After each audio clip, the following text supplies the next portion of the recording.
Good day everyone, I am Hannah Jenny Hemio from BSED 1A. So now, we will gonna discuss about language and gender. This chapter examines language and gender by first distinguishing gender from sex. It then addresses gender inequality in language, focusing on the use of the generic he and other lexical items that portray women less favorably than men. The chapter also explores differences in men's and women's speech, including gossip, and consider claims about whether women talk more than men. Finally, it examines how gender identity is performed through language and its relationship to sexuality. So now, what is gender? Please read. Gender, then, is not something a person has. It is something they accomplish through their behavior, clothing, habits, and speech. Scholars often characterize this as performing gender. Talking about gender allows an understanding of people's behaviors in nuanced and detailed ways. And while it is true that a wide range of genders and gender performances are available, this does not mean they are all understood as equal. We will see that there are certain expectations of people according to biological sex. Very often, however, in reality, people don't always conform to those expectations. The gender norms in society generate conventions that people are judged against. It is of course possible not to conform to these gender expectations, but there are often consequences for the individuals who do this. This we'll see through our exploration of gender and language that inequality is an important factor underlying the linguistic patterns we find. Inequality at a lexical level. Consider the meaning of the following pairs of words. Please read. What does each pair of words refer to? Does each of them refer to exactly the same thing? There are a few differences between the terms showed referring to men and the equivalent terms for women. If we consider the differences between bachelor and spinster, while both mean unmarried adults, these terms represent different types of unmarried adults. If we consider how these terms are used, it becomes apparent that bachelor is positive while spinster is negative. The difference between bachelor and spinster and terms similar to this can be discussed in terms of lexical asymmetry, because terms that are met, it referring to equivalent positions for women and men, are not actually used in the same way. A term is marked when it has a relationship with a seemingly neutral and generic counterpart. For example, actor referred to as an unmarked term because it refers to a male and actors in general. Actress, however, refers only to a female actor. By having a different form to indicate only a female actor, it is marked. In the context of gender, we find that terms referring to men are generally unmarked and considered neutral, while those referring to women are marked for sex. Similar examples are prince and princess, waiter, waitress, host, hostess, and so on. Asymmetry is found in other domains too. Example, female, Miss and Mrs., male, Mr. While women's title indicate their marital status, the most common title available to men is Mr., which provides no information about this relationship's status at all. Occasionally, Master will be available for males, although this tends to be restricted to young boys. The difference between Miss and Mrs. is straightforward. Miss means an unmarried woman and Mrs. signals that the woman is married to a man. The meaning of Miss, interestingly, is rather more consistent. It was initially proposed as a replacement for both Miss and Mrs. So that women, like men, would have only one title that didn't refer to marital status. As often happens with words, Miss has taken on a range of other meanings according to the way it is used and how people understand it. Sexism in word order. In the majority of cases of personal binomials, Mott-Chen-Batcher 2013 found that the male form comes before the female. The instances where this does not occur are domains that are considered feminine, especially parenting and children. This tells us that there are some fields that belong to women. Semantic derogation. Further example of sexism, and especially gender inequality, can be seen in cases of female derogation. Semantic derogation refers to the process by which a word comes to have negative meaning over time. Example, please read.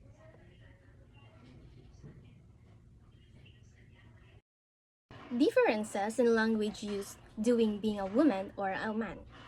Lack of use that women's language is characterized by a number of features including the avoidance of swear words, the use of hedges or fillers, sort of, the use of tag questions, empty adjectives, intensifiers, specific color terms, more standard syntax, rising intonation, undeclaratives, and high levels of politeness. Lack of 1975. However, nearly 40 years later, if we understand Lacov's features are as typifying a kind of ideal woman against which real women are measured, the list continues to work well. In this way, Lacov features provide us with an account of what people expect from women in their language use. An important feature of the concept, women's language, is not there actually. Is a way that men and women use language differently, but that society expects them to do so without questioning these expectations. Tag questions. Lakov identified tag questions as part of women's language, 1975. Women's use of tag questions was interpreted as expressing uncertainty and the lack of confidence. Linguists started researching tag questions in order to establish whether women use them further than men. In the process of doing this work, however, they also discovered that tag questions have more than one function. Modal in this context refers to the amount of certainty the speaker is expressing, while affective tags signal the speaker's attitude to the addressee, or even the topic being discussed. People use tag questions to express uncertainty, but they also use them to invite another person to speak, or to signal that what is being discussed or said is sensitive. Research shows that while women use more tag questions, they are more likely to be affective tags that facilitate conversations. Holmes, 1985. In Holmes' research, more than half of women's tag questions were of it type. In contrast, the majority of tag questions used by men were modal. That is, they express uncertainty. In fact, tag question can have even more functions if considered in conversational text. Depending on the context, this might be a way of inviting a shared appreciation of an attractive woman or a way of expressing displeasure at the wandering eye of a boyfriend. The analysis of that question shows that while a linguistic form may have a conventional function, it may have other functions too. Therefore, we must be very careful about making claims about what use of a tag questions means. Holmes, 1986-1987. Gossip. Gossip usually refers to a talk about other people. It is often considered to be meaningless, unreliable information, and sometimes even malicious. In popular discourse, gossip is particularly associated with talk that women engage in with other women. Deborah Jones defines gossip as a way of talking between women and their roles as women. Intimate in style, personal and domestic in topic and setting. According to Jones, gossips is something that women do with close friends, often in their homes or other private settings.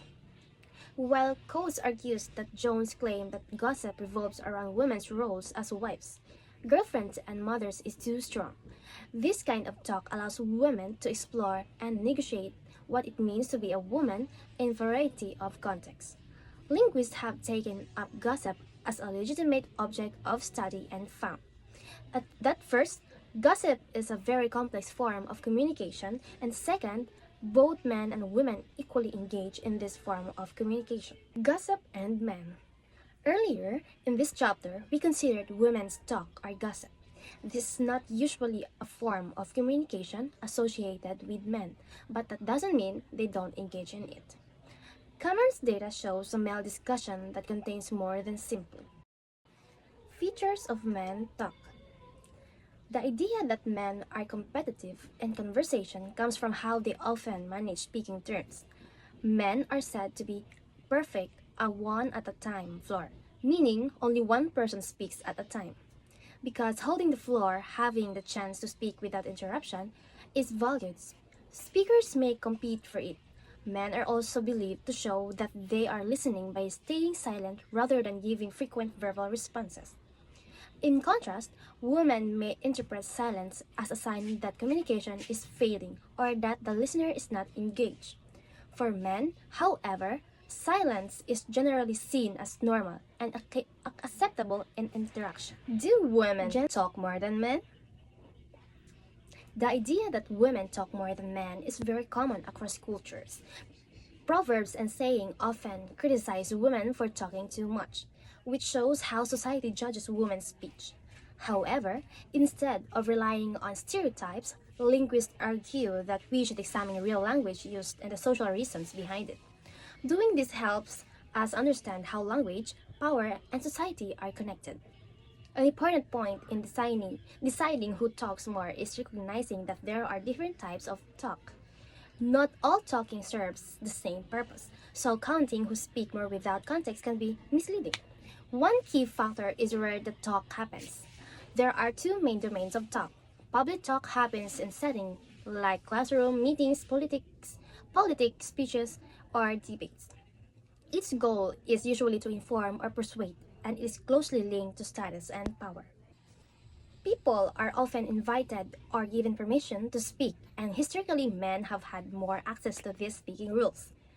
Second, private talk occurs in personal settings such as conversations with friends or family.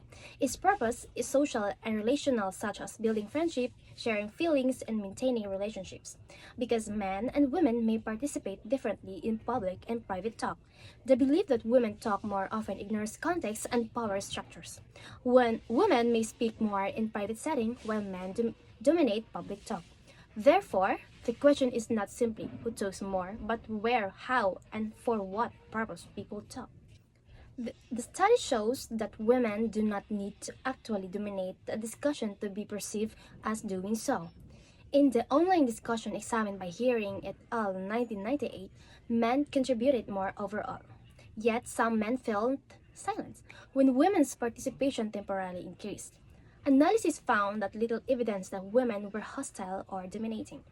This supports Spencer's argument that women talk is judged against an expectations of silence rather than against men's talk.